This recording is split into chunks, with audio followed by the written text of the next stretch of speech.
हमारी ज्वाइनिंग की लिस्ट जारी हुई जीएनएम एएनएम के लगभग 9000 कर्मचारियों की। उसके बाद से ये संशय की स्थिति बनी हुई है कि जो यूटीबी 108 एनआरएचएम जो भी कैडर है उनमें लगे हुए संविदा कर्मी है, उनका नियमितीकरण का नियम किया है। सरकार ने अंदर एक लाइन मेंशन कर दी 18 नंबर पॉइंट और 9 नंबर पॉइंट में कि इन कर्मचारियों को नियमितीकरण नहीं किया जाए, यथास्थान रखा जाए और ना कार्यमुक्त किया जाए। तो ये भर्ती जब हमारे संघर्ष तले और हमारे लिए पूरी की गई, सरकार ने पूर्ण रूप से क्रेडिट लिया कि हमने 9000 कर्मचारियों को लगा दिया। तो कहाँ लगा दिया जब हमें कार्यमुक्ति नहीं किया जा रहा है, हमें नई जगह ज्वाइनिंग नहीं देने जा रही है, ना यथास्थान हमको नियुक्ति देकर हमें हमारा परिवीक्षा काल चालू किया जा रहा है। तो एक प्रकार से ये हमारे साथ धोखा ही है। हम कार्य बहिष्कार की ओर बढ़ रहे थे, लेकिन सिर्फ मरीजों को देखते हुए, कोविड में जो मरीज है उनको देखते हुए हम कार्य बहिष्कार से रुके हुए हैं। हमारा मानव धर्म हमें परमिशन नहीं देता है। हम सरकार से नहीं डरते, इन मरीजों के पीछे रुके हुए हैं। लेकिन सरकार की ये जिम्मेदारी बनती है कि वो गाइडलाइन जारी करे। प्रिंसिपल महोदय हमारे लिए यूटीबी को ज्वाइनिंग देने वाले प्रिंसिपल महोदय हैं, हम इनके अंडर में प्रिंसिपल महोदय की ये जिम्मेदारी बढ़ती है वो हमारे लिए तुरंत गाइडलाइन निकाले या गाइडलाइन मंगवावे और उसके बाद यथास्थान हमको नियुक्ति देवे। इस नियुक्ति के बाद 29 तारीख से ही हमारा परीक्षा काल माना जाए और यह हमें लिखित रूप में यह कुछ न कुछ उपलब्ध करवाया जाए, जिसके आधार पर हम मान लें कि 29 तारीख से हमारा परीक्षा काल होगा, चाहे हम यूटीबी में ही यहाँ नौकरी कर रहे हैं। इसके अलावा हमारी कोई मांग नहीं। आपने क्या किया फिर? आज से हम डेली 1 घंटा यहाँ आके प्रिंसिपल के बाहर प्रदर्शन करेंगे, उसके बाद ड्यूटी पे जाएंगे ताकि हमारी जायज मांग सरकार तक इस लॉकडाउन की कंडीशन में भी पहुँच सके। दूसरा, हमारे पास कोई उचित माध्यम नहीं है। अगर हम घर में जाके बैठते हैं तो हमें कौन सुनता है। हम इसी प्रकार यूटीबी में परेशान होते रहेंगे, हमारा ऐसे ही प्रताड़न होता रहेगा या कोई हमारी सुनेगा। अगर आज प्रिंसिपल हमारी नहीं सुनता है, बाहर आके हमें जवाब नहीं देता है, तो इससे बड़ी वेदना क्या होगी। जो यूटीबी नर्सेज जो कम वेतन पे काम कर रहे हैं, हमने सरकार को जाके आभार जताया। 1500 से 2000 की संख्या में एसएमएस ऑडिटोरियम में हमने जाके आभार जताया मोदी का कि ये भर्ती पूरी कर रहे हैं सर, इसके लिए आभार। उसके बावजूद लिस्ट जारी नहीं की गई पीओपी। अब अगर लिस्ट 28 तारीख को जारी हुई है तो उन्होंने एक बड़ी विडम्बना है कि एक गेम खेल दिया। उन्होंने लिख दिया कि एनआरएचएम 108 और जो भी संविदा कर्मी है उनको कार्यमुक्त नहीं करे कोविड को देखते हुए, और उनको यथास्थान कार्य करवाते रहे। जब भी कोविड नियंत्रण में आता उनके बाद उनको कार्य ग्रहण करवाया जाए, जबकि फ्रेशर को करवा लिया जाए। तो इस भर्ती को पूरा करने का सिर्फ आपका यही एक अंश था कि आप इसका क्रेडिट ले लें। हम तो यथास्थान एज ए संविदा कर्मी काम कर रहे हैं, फिर इस भर्ती को पूरा करने का मतलब क्या था?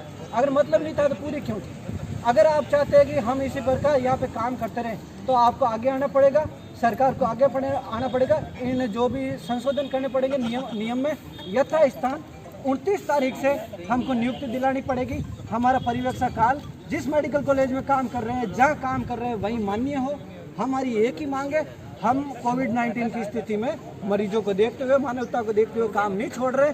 तो इसका मतलब हम कमज़ोर नहीं है, हम सिर्फ मानवता के नाते ये स्टेप नहीं ले रहे। तो सरकार को ये चीज़ खुद को भी समझनी चाहिए, हमारे लिए यथास्थान नियुक्ति की एक नई गाइडलाइन जारी करनी चाहिए। सरकार ने जो भर्ती निकाली वो किस आधार पर निकाली? क्या उनमें आप पैर नहीं हो रहे हैं? ये जो फेस उनको लिया जा रहा है, आपको हटा के फेस लेना, ये सरकार की क्या रणनीति हो सकती है? ये सरकार की बहुत बड़ी भूल है। ये जो भर्ती निकाली गई है ये मेरिट के आधार पर निकली है।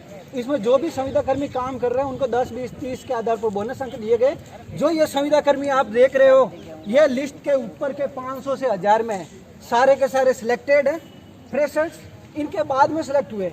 अगर वो फ्रेशर्स को ज्वाइनिंग दे रही है और इनको नहीं दे रही है तो इनके साथ अन्याय हुआ। जिंदगी भर सीनियरिटी से लेके हर चीज़ में इनको लड़ना पड़ेगा। ऐसा अन्याय ये सरकार करके निकल जाए तो फिर हम सरकार का किस बात का आभार जताते हैं? सरकार को एक बात कहना चाहता हूँ, रघु जी शर्मा को कि हम जयपुर आए, आप ये मत बोलो आज तक किसी ने आके धन्यवाद नहीं बोला। 1500 से 2000 नर्सेज आपके पास खुश होकर संविदा की पीड़ा से मुक्ति मिल रही है, उससे खुश होकर आपके पास पहुंची। तो आपको ये चीज़ नहीं भूलनी चाहिए, आपको जल्द से जल्द यथास्थान इनको नियुक्ति दिलानी चाहिए। हमारी यही कामना है। प्रिंसिपल सर से आपकी कोई वार्ता हुई है या बात हुई है, ऐसा कुछ आपसे? प्रिंसिपल सर से हमारी कल बात हुई। उसके प्रिंसिपल सर ने कहा कि हमने लेटर भेजा, गाइडलाइन मांगी है, बेटा तुमसे पहले हम गाइडलाइन मंगवा लेंगे, शायद आज शाम तक आ जाएगी। लेकिन आज प्रिंसिपल महोदय कहते हैं सरकार जाने तुम जानो। हमने कह दिया सर हमारे लिए सरकार आप ये कुछ उचित माध्यम हो जिसके तहत हमारी आवाज़ पहुंचेगी। यूटीबी को आपने लगाया, लेकिन आज प्रिंसिपल महोदय बिना कुछ जवाब दिए अंदर चले गए। ये एक तरीका नहीं होता। एक प्रशासनिक पद पर बैठे हुए अधिकारी का ये रवैया नहीं होता है, उनको हमारी जिम्मेदारी लेनी पड़ेगी, उनको बाहर आकर हमारे लिए कहना पड़ेगा, हमारे पक्ष में बोलना पड़ेगा। अगर ऐसा नहीं होता है तो कल से हम 1 घंटा और हमारा समय यहाँ का प्रदर्शन का बढ़ाएंगे। बहुत बहुत धन्यवाद। एवं एएनएम की नियुक्ति सूची जारी हुई थी। रात के करीब ये सूची जारी हुई जिसमें 9000 कर्मी थे, एएनएम एवं जीएनएम, जिनमें ज़्यादा से ज़्यादा संख्या में अपने संविदा कर्मी हैं, जिनमें 108 आता है, एनआरएचएम आता है, यूटीबी आता है, एनडीसी आता है, आदि आता है। इनको ज्वाइनिंग के लिए ही इस संघर्ष समिति ने इस भर्ती को निकलवाया, इसको पूर्ण करवाया। लेकिन अगर यही कर्मचारी इस भर्ती में नियमित नहीं होते हैं, सरकार ने एक छोटा सा पॉइंट उसमें ऐड कर दिया कि इन कर्मचारियों को रिलीव न करवाया जाए, ना इनको ज्वाइनिंग दिली जाए, तो फिर इस भर्ती का मतलब क्या? अगर आपको फ्रेशर को ही लेना था तो इस भर्ती का आप ऐसे ही ले लेते, हमें फिर इस वेदना में क्यों डाला? हम चाहते हैं कि हमारे सारे के सारे जो संविदा कर्मी हैं उनको यथास्थान कोविड को देखते हुए नियुक्ति दी जाए। 29 तारीख से उनका परिवीक्षा काल माना जाए। अगर सरकार ऐसा नहीं करती है तो फ्रेशर नर्सेज जो कि आज की तारीख में ज्वाइन कर रहे हैं वो हमसे आगे होती है, सीनियरिटी से लेके हर चीज़ में हम जिंदगी भर भुगतेंगे। सरकार को इस तरफ देखना चाहिए। अगर हम सरकार के लिए कोविड में बिना कोई हमारा फायदा नफा देके हुए हम काम कर रहे हैं तो सरकार को भी हमारे प्रति हमदर्दी होनी चाहिए, हमारी भर्ती को पूरा कराना चाहिए। 29 तारीख से इसी मेडिकल कॉलेज में सारे के सारे यूटीबी कर्मी को परिवीक्षा काल घोषित होवे, इसका एक लिखित में आदेश आना चाहिए जिसमें सरकार कहे कि 29 तारीख से इनका परिवीक्षा अवधि चालू होती है और जब भी कोविड नियंत्रण में आएगा या 3 महीने बाद ये नवीन पद स्थापन पे जाएंगे तो इनका परिवीक्षा काल 29 तारीख से ही मान्य होगा, ना कि उक्त दिनांक से। इसका हम चाहते हैं कि सरकार कुछ न कुछ निस्तारण करे। प्रिंसिपल महोदय हमारे माँ बाप करता धरता हमें ज्वाइनिंग देने वाले सब है, हमारे पास आवाज़ उठाने का एक ही माध्यम है। अगर वो हमारी आवाज़ नहीं सुनते हैं तो इसमें हमारी क्या गलती?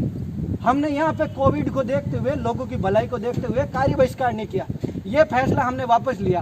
लेकिन हम रोज 1 घंटा यहाँ आके इनके सामने प्रदर्शन करेंगे ताकि हमारी जायज़ मांग अतिरिक्त निदेशक भी सुने, सरकार भी सुने, स्वास्थ्य मंत्री भी सुने और हमें जल्द से जल्द 29 तारीख से ही मध्याह्न पूर्व से ही नियुक्ति दी। उन्होंने कहा हमारे पास सरकार की ओर से कोई आदेश नहीं है, न कोई उनको जो भी नियुक्ति दी जा रही है डायरेक्टली दी जा रही है, इसके बारे में सरकार के पास नहीं है। आप सरकार से दिशा निर्देश मांगने के लिए अपनी कोशिश क्यों नहीं कर रहे हो? अगर सरकार से दिशा निर्देश नहीं मांग सकते तो इसमें गलती आपकी है। आप यहाँ पर ऑथोरिटी बन के बैठे हो तो हम आपके पास ही आएंगे, हम सरकार के पास। तो ये कह रहे हैं कि इनको डायरेक्टली नियुक्ति दी जा रही है, हमारे पास कोई मतलब हमें कोई मेल नहीं मिली है सरकार। इनके पास पूरा का पूरा ऑर्डर आ रखा है जिसमें 2 पॉइंट है, 18 नंबर पॉइंट है, एक 9 नंबर पॉइंट है। उनमें इनको असमंजस्य है। दूसरे मेडिकल कॉलेज उदयपुर वगैरह ये आगे होकर इसमें कार्य कर रहे हैं, नियुक्ति दिलाने की कोशिश कर रहे हैं। झालावाड़ वगैरह के CMHO इसमें खुद के तौर पर नियुक्ति दिलाने की कोशिश कर रहे हैं। ये इनकी आपसी डील है कि पहल कौन करे। इस पहल कौन करे के चक्कर में यहाँ 450 यूटीबी कर्मी है, उनका भविष्य क्यों खराब कर सकते हैं हम इसलिए इनके पास आए। अगर ये पहल नहीं करेंगे तो कौन पहल करेगा? अगर ये आपकी मांगे नहीं मानते, अगर ये नहीं करते हैं पहल, तो आगे आप क्या करें? अगर ये नहीं मानते हम कोशिश करेंगे कि हम यहाँ प्रदर्शन करें, फिर बाद में हमें कोई स्टेप लेना पड़े, कार्य बहिष्कार करना पड़े, बाहर आना पड़े, तो उसके लिए नर्सेज किस तरीके से जिम्मेदार होगी ये खुद कहेंगे, हम नहीं कहेंगे। उसके जो कार्य बहिष्कार आपका नहीं चल रहा कि आप 1 घंटे, हाँ, आज से हम 1 घंटा प्रदर्शन, सरकार से हम नहीं डरते हैं, लेकिन जो मरीज भर्ती है वो मरीज दुखी है, वो मर रहे हैं। 99% यूटीबी NRHM ये उसमें काम कर रहे हैं। अगर यही लोग उनका भला छोड़ के बारे मानवता के पीछे उनके लिए नहीं कर रहे हैं, लेकिन अगर फिर भी हमारे नहीं सुनेंगे तो ये मानवता कहाँ गई? हमारे लिए मानवता नहीं है तो हम किसके लिए मानवता देके हम कार्य बहिष्कार करके बाहर आएंगे सर।